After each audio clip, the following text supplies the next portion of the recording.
Right, మరొక breaking ఇది. నేడు మావోయిస్ట్ నేత గాజుల రవి అలియాస్ ఉదయ్ అలియాస్ గణేష్ అంత్యక్రియలు అయితే జరగబోతున్నాయి. అర్ధరాత్రి తర్వాత మృతదేహాన్ని కుటుంబ సభ్యులకు అప్పగించారు పోలీసులు. గాజర్ల సొంతూరు చిట్యాల మండలం వెలిసాలలో మధ్యాహ్నం అంత్యక్రియలు కూడా జరగబోతున్నాయి. ఈ క్రమంలో గాజర్ల కుటుంబ అభిమానులు కావచ్చు, మావోయిస్టు సానుభూతి పరులు, కవులు, కళాకారులు భారీగా తరలివస్తున్నారు అక్కడికి. గాజర్ల కుటుంబం నుంచి ఇప్పటికే 6 అమరులయ్యారు. గాజర్ల రవి సోదరుడు Maoist military chief Gajarla Sarayya alias Azad 2008లో ఎన్కౌంటర్ లో చనిపోయాడు. మావోయిస్టు ఉద్యమంలో కీలక నేతగా ఎదిగి అనారోగ్య కారణాలతో లొంగిపోయిన గాజర్ల అశోక్ అలియాస్ ఐతూ కూడా చనిపోయాడు. గాజర్ల కుటుంబ విప్లవోద్యమ చరిత్ర విని ప్రజానికం కన్నీరు మున్నీరుగా వినిపిస్తోంది. గాజర్ల రవి కడసారి చూపు కోసం అభిమానులు కదిలి వస్తున్నారు. మనం చూస్తున్నాం ఏదైతే గాజర్ల రవికి సంబంధించినటువంటి అంత్యక్రియ రోజు జరగబోతున్నట్టు తెలుస్తోంది. కవులు, కళాకారులు అందరూ కూడా అక్కడికి కడసారి చూపు కోసం వస్తున్నట్టుగా తెలుస్తోంది. అప్డేట్స్ మా ప్రతినిధి ప్రశాంత్ ద్వారా తెలుసుకుందాం. ప్రశాంత్. ఆశా, జయశంకర్ భూపాలపల్లి జిల్లాలో విషాదం నెలకొంది. ముఖ్యంగా మావోయిస్టు అగ్రనేత అయినటువంటి గాజర్ల రవి అలియాస్ ఉదయ్ అలియాస్ గణేష్ అంత్యక్రియలు మరి కాసేపట్లో ప్రారంభం కానున్న నేపథ్యంలో జిల్లా పోలీసులంతా కూడా హై అలర్ట్ గా ఉన్నారు.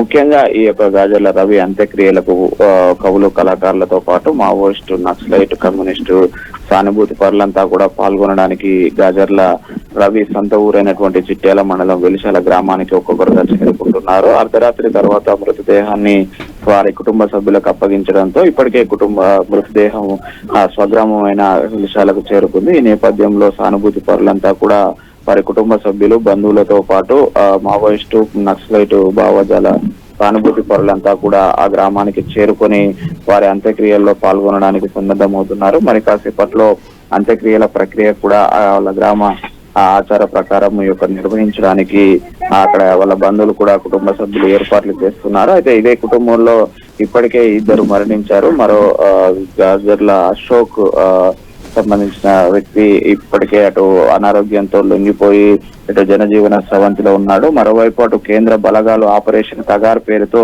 ఇటీవల కాలంలో ఆ మావోయిస్టు అగ్రనేతలందరినీ కూడా ఎన్కౌంటర్ చేస్తున్న పరిస్థితి ఉంది. ఇప్పటికే ఇటు ఉమ్మడి వరంగల్ జిల్లాకు సంబంధించి అయితే అగ్రనేతలంతా కూడా గత 20 నుంచి 30 ఏళ్లుగా అజ్ఞాతంలో ఉన్నటువంటి మావోయిస్టు పార్టీలో పనిచేస్తున్నటువంటి సీనియర్లంతా కూడా ఒక్కొక్కరు నేల కొరుగుతున్నారు.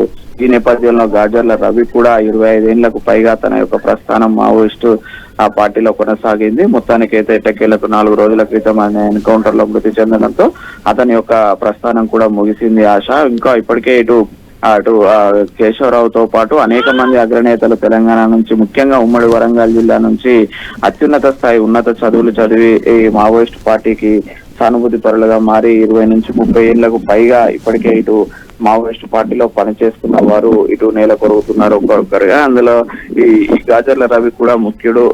ఉన్నత చదువులు చదివి పేద ప్రజలకు అభ్యున్నతి కోసం మావోయిస్టు పార్టీలో చేరానని అనేక సందర్భాలలో చెప్పారు. ఒకే కుటుంబం నుంచి ఇప్పటికే అటు వీరి సోదరుడు కూడా ఆ మావోయిస్టు పార్టీలో పనిచేసి అమరుడయ్యాడు. అదేవిధంగా వీరి తమ్ముడు కూడా గాజర్ల అశోక్ కూడా అనేక పర్యాలు పనిచేసి అనారోగ్య కారణాలతో బయటకు వచ్చి జనజీవన స్రవంతిలో కలిసి ఇటు పేద ప్రజలకు ఇటు రాజకీయ పక్షాలలో కూడా పనిచేస్తున్న నేపథ్యంలో ఇటు వాళ్ళ కుటుంబానికి సానుభూతి పరులుగా ఉన్న వాళ్ళు కావచ్చు, ఇటు కమ్యూనిస్ట్ పార్టీకి, మావోయిస్టు పార్టీకి, నక్సలైట్ పార్టీలకు సానుభూతి పరులంతా కూడా గాజర్ల రవి అంత్యక్రియల్లో పాల్గొనడానికి వేలాదిగా అయితే వెలిశాల గ్రామానికి తరలి వస్తున్న పరిస్థితి అయితే ఉంది. ఇప్పటికీ అక్కడికి అంత్యక్రియలకు సంబంధించిన ఏర్పాట్లు కూడా కొనసాగుతున్నాయి. గ్రామం మొత్తం కూడా ఎర్ర జెండాలు వెలిసిన పరిస్థితి అయితే ఉంది. ఈ వెలిశాల గ్రామానికి కూడా ఒక చరిత్ర ఉంది. ఈ గ్రామం నుంచి అనేక మంది ఈ యొక్క మావోయిస్టు పార్టీలో పనిచేయడానికి వెళ్ళిన సానుభూతి పరులు ఉన్నారు. మావోయిస్ట్ పార్టీలో పనిచేస్తున్న వారు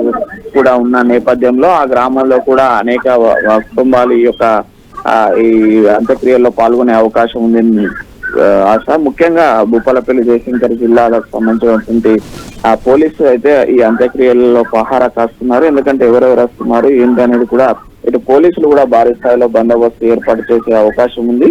ఇప్పటికే ఇటు ఒక్కొక్కరుగా నేల కరుగుతున్న నేపథ్యంలో ఇటు మావోయిస్టు సానుభూతి పరులు, కవులు, కళాకారులు పెద్ద ఎత్తున తరలి వచ్చే అవకాశం ఉన్న నేపథ్యంలో ఎలాంటి అవాంఛనీయ సంఘటనలు జరగకుండా అటు పోలీసులు కూడా బందోబస్తు నిర్వహించే అవకాశం ఉంది. ఈ నేపథ్యంలో భూపాలపల్లి జయశంకర్ జిల్లాతో పాటు అటు చిట్యాల మండలంలో వెలిశాల గ్రామం అంతా కూడా హై అలర్ట్ జోన్ గా ఉంది Asha. Right Prashanth, thanks for the update.